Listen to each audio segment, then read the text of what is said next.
welcome to Let's Camp Some More Sunday Brunch. If you take a quick look at our campsite, you're going to notice something is missing. It's our pop-up, and instead we have a tiny little tent under our Easy Up. We're just doing a quick one-night camping trip because our daughter is at a sleepover, which freed us up for a Saturday night.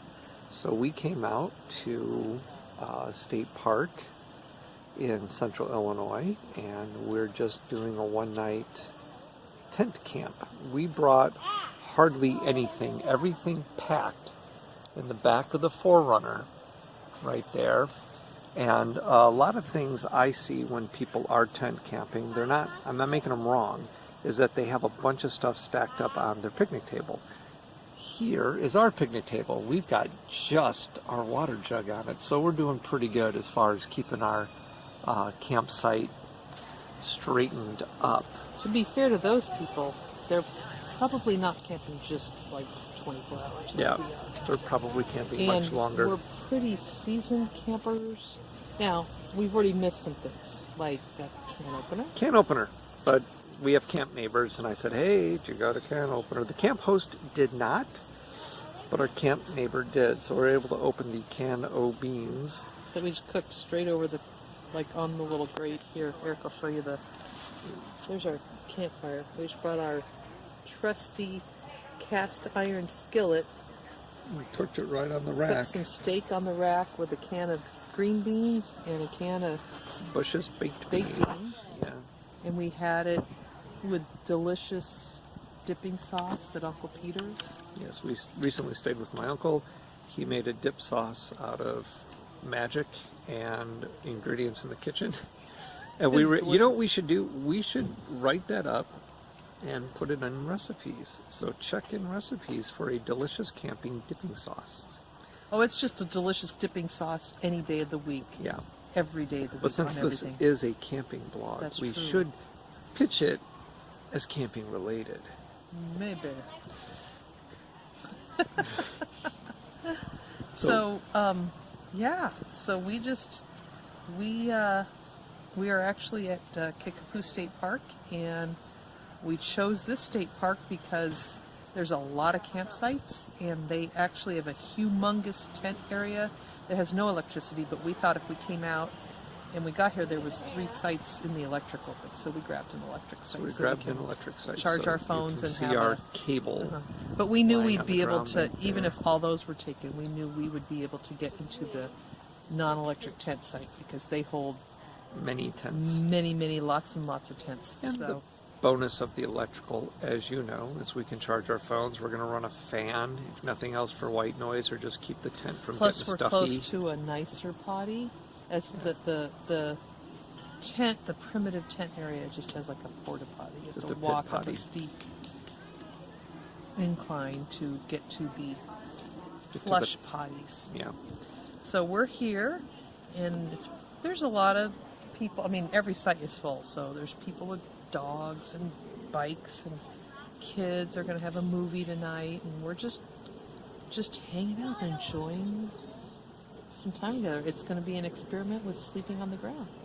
The last time I slept on the ground, what, 5 years ago, 6 years ago? 4 years ago, maybe? I woke up with a pretty sore back, so I'm hoping... oh, wait, that was only 2 years ago, because then that led to buying... That one camper, yeah. Yeah. Oh, that led to buying... Oh, my gosh, I'm going to turn this, and you're going to get to see it. Over there, the people walking have the cutest... Oops, the tree's in the way. And now you can't see it because it's in the grass. They got a tiny little dog. And it was really, really cute. All dogs are my best friend. They just don't know it until they've walked up and seen me. So do you want to go show our inside setup? Sure.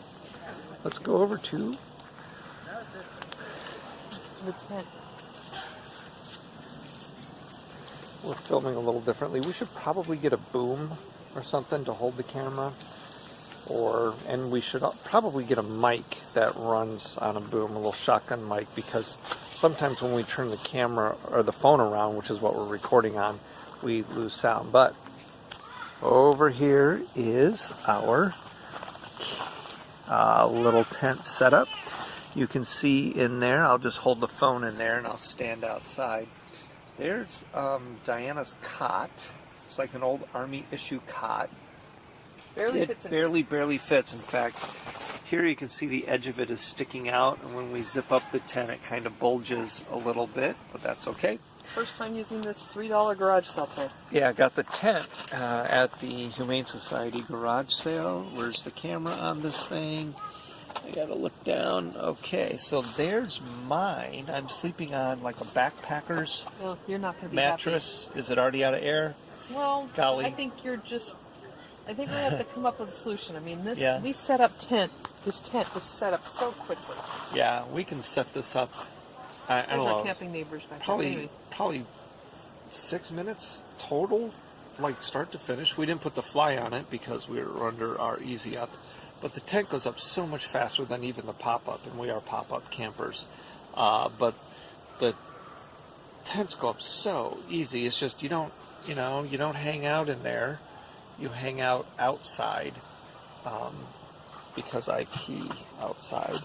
I pee outside. So yeah, tents aren't where you really hang out. It's just where you sleep, and hopefully the bugs stay off you, and I'm comfy. stay out of any rain if any rain comes out. So yeah. So here we are, tent camping. You know what? We'll report back in the morning to tell you how it all went. Otherwise, thanks for watching. Diana, you want to wave goodbye to our Let's Camp Some More watchers? Okay. Bye-bye. The next morning. Diana, how did you sleep? I slept okay. Tossed and turned a lot, but that's what happens in an army cot. But I still got over 8 hours, I think. Yeah. So my little hiking pad that you inflate to this far was fantastic. Oh my gosh, check it out. Bird. Was great until all the air let out of it and I was laying on the ground, and I wasn't going to at 3 a.m. try and reinflate it, so I just kind of dealt with it. So I'm okay except for like my hip, right where you lay on your side, your hip kind of digs down. So Did you actually sleep? I slept. I feel rested. I got up at 7 and I don't feel like I got any less sleep than I do any other day. You woke up at 8:15. So, I mean, I woke up in the middle of the night and got up and went potty a couple times. I did wake up at 3 a.m. Did you see the car lights at 3 a.m.? Somebody behind us. 3 a.m., car lights on. It's a little weird. So I woke up for that. Laid awake for about half an hour after that, but then did get back to sleep. Woke up at 6, but went back to sleep. Again, a lot of it had to do with the pad deflating. Up until the pad deflated, I slept pretty well. So I think either I find out where the leaks are in this pad and patch them, or we find an actual non-air inflated pad that just takes the sharpness out of laying on the ground. Otherwise, I feel pretty good. Oh, awesome. I Okay. was a We're little tent camping chilly. in our future. I was a little chilly, but I could mitigate that by wearing a t-shirt under the sleeping bag, because I don't know. We get our stuff at like garage sales, and the sleeping bag just isn't long enough. So it only comes up to like here, it doesn't. So I've got to I have a hint for you. figure that out. We have an extra long sleeping bag we didn't get at a garage sale, and it's still not long enough for you. I've slept in that one too, and it says it's 6'3" long, and it is where like the head pillow part comes out, but not the part where it actually covers you. So I don't know. Maybe we got to take 2 sleeping bags and stitch them together. I just blew my own mind. It would just be double wide then. No, we can make it long. We just need a long zipper. I don't know. Well, anyway, let's camp some more. We will be camping more in our $3 garage sale find Look, tent. it's my Kiwi thing.